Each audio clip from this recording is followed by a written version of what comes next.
हाय मैत्रिणो, मी भावना परवार आर्या क्रिएशनमध्ये स्वागत करते। आज आपण घेऊन आलो आहे नेकलेसमध्ये इयरिंग्स, पुगडी, नथ, चक कॉम्बो।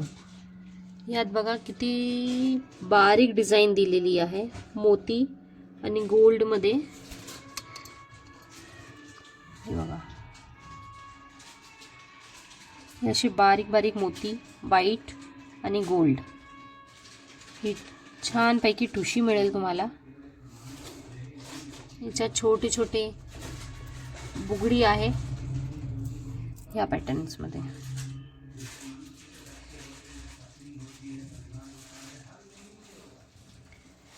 इयरिंग्स मध्ये स्टोन लागलेले आहे आणि ग्रीन आणि मरून कलरचे मोती पण आहे त्याच्यात। हे बघा, आणि ही क्लिप नाही, तार मध्येच आहे ही नथ। तुम्ही घातलं ना की छान कॉम्बो किती सुंदर दिसतोय बघा।